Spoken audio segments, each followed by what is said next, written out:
ফিলিস্তিন এমন একটি ভূমি যেটা শুধুমাত্র রাজনৈতিক এবং ভৌগোলিকভাবে গুরুত্বপূর্ণ নয়, বরং এটি ঈমান, আকীদা, ইতিহাস, আত্মমর্যাদা এবং মুসলিম উম্মার ঐক্যের প্রতীক। ঠিক কিনা? এটা হচ্ছে পৃথিবীতে মুসলমানদের তৃতীয় প্রাচীন ঐতিহাসিক পবিত্র ভূমি, পবিত্র স্থান, ইবাদতের জায়গা আল আকসা, মসজিদে আকসা, যার পবিত্র আঙ্গিনায় শিশুরা খেলতো, এখানে মায়েরা হাসতো, আর পুরুষরা প্রাণ উজাড় করে ইবাদত বন্দেগী করত। আকাশে নিরাপত্তার সাথে বাচ্চারা বাইতুল মুকাদ্দাসের আকাশে ঘুড়ি উড়াতো। কিন্তু আজ সেই গাজা পৃথিবীর একটি ধ্বংসস্তূপ এবং পৃথিবীর বিধ্বস্ত একটি এলাকায় পরিণত হয়েছে। এর বাসিন্দারা অমানবিক নির্যাতন, অবরোধ এবং গণহত্যার শিকার হচ্ছে প্রতিনিয়ত।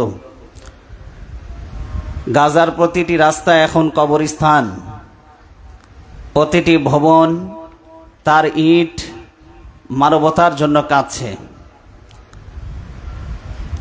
সেখানে মানবতা বিধ্বস্ত হয়েছে ইট পাথরের কান্নায়, কারণ মানুষ সেখানে আর কান্না করার মতো অবশিষ্ট নেই। রক্তমাখা হচ্ছে শহরের ইট পাথর, ধ্বংস হচ্ছে ঘরবাড়ি, কেঁদে উঠেছে প্রতিটি নারী শিশু সহ পবিত্র বরকতময় জনপদের জনগণ। গাজায় ধ্বংস করার মতো এখন আর কোনো স্থাপনা সেখানে বাকি নেই। বিশ্ববাসী অপলক নেত্রে নীরব নিস্তব্ধ হয়ে তারা তাকিয়ে দেখল। কি দেখল? গাজায় বোমা বর্ষণের ফলে কিভাবে স্থাপনাগুলি একের পর এক ধ্বংস করে দেওয়া হলো। এক সময় বোমার আঘাতে বিল্ডিংয়ের ইট পাথরগুলি বোমার আঘাতে আকাশে উঠত। এখন যেহেতু বিল্ডিংয়ের অস্তিত্ব নেই, স্থাপনার অস্তিত্ব নেই, স্কুল ধ্বংস করা হয়েছে, কলেজ ধ্বংস করা হয়েছে, বিশ্ববিদ্যালয় ধ্বংস করা হয়েছে, মাদ্রাসা ধ্বংস করা হয়েছে, মসজিদ ধ্বংস করা হয়েছে, ঘর বাড়ি ধ্বংস করা হয়েছে।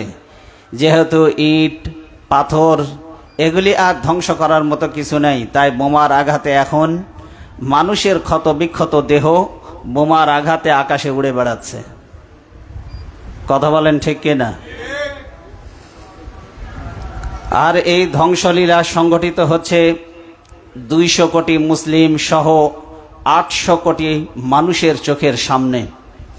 এটা কোনো অন্ধকারে এই হত্যাযজ্ঞ সংগঠিত হচ্ছে না, কোনো পাহাড়ের আড়ালে আবডালে নয়, অথবা পৃথিবীর বাইরে অন্য কোনো গ্রহে এই হত্যাযজ্ঞ সংগঠিত হচ্ছে না।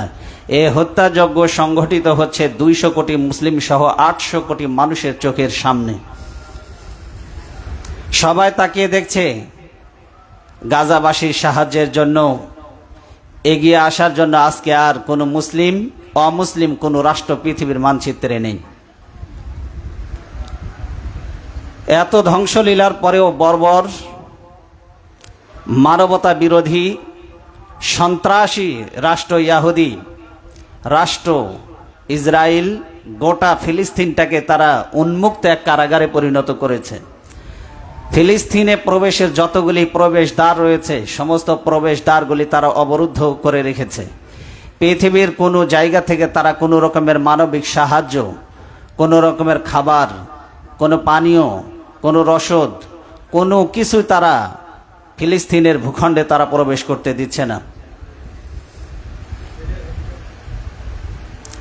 তাহলে বোঝা যাচ্ছে পৃথিবীর এক কঠিন সংকটময় পরিস্থিতির মুখোমুখি হয়েছে গাজাবাসী।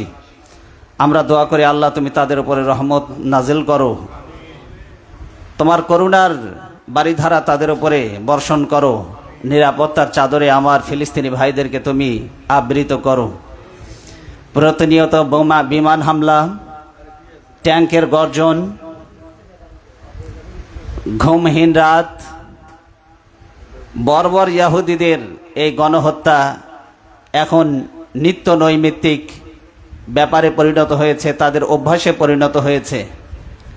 এখন তারা ফিলিস্তিনিদের হত্যা করা এটা বাচ্চাদের খেলনা নিয়ে খেলনা করার মতো একটা রঙ্গলীলায় পরিণত হয়েছে, একটা বিনোদনের মাধ্যমে পরিণত হয়েছে।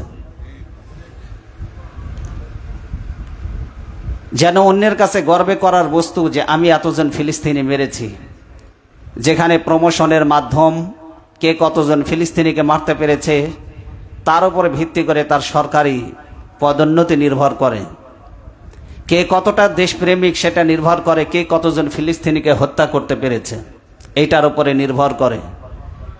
মানবতা নীরবে নির্ভীকতে চোখের পানি ফেলছে। 2023 সাল থেকে নিয়ে এখন পর্যন্ত প্রায় লক্ষাধিক নারী আর শিশু, 1 লক্ষ নারী শিশুকে তারা হত্যা করেছে। কিন্তু সঠিক পরিসংখ্যান এর থেকেও বেশি, 2 লক্ষের অধিক 2023 সাল থেকে 24 পার হয়ে 25-এ পড়েছে। এই 1 থেকে 1.5 বছরের ব্যবধানে প্রায় 2 লক্ষাধিক নারী শিশুকে তারা হত্যা করেছে। 2 লক্ষ। সেখান থেকে স্কুল, কলেজ, হাসপাতাল, মসজিদ কোনো কিছুই তারা বাদ দেয়নি, সবগুলিকে তারা ধ্বংস স্তূপে পরিণত করেছে। এটি একটি উন্মুক্ত কারাগার এবং উন্মুক্ত একটা শ্মশান, কবরস্থানে পরিণত করেছে। প্রতিটি জনপদই এখন কবরস্থান, তাদের গোটা গাজায় এখন কবরস্থান, নির্দিষ্ট কোনো কবরস্থান নেই। এবং শুধু কবরস্থান নয়, প্রতিটি কবরই এক একটা গণকবর। একটি কবর খুঁড়লে হয়তো 20 জন, 25 জন, 50 জনের লাশ এবং তাদের ক্ষতবিক্ষত দেহ, নয়তোবা বনি আদমের রক্ত মাংস মাটির সাথে মিশে গিয়ে অসংখ্য মানুষের হাড় গোড় সবগুলি মাটির সাথে খেলা করছে। এ হলো বর্তমান গাজার পরিস্থিতি।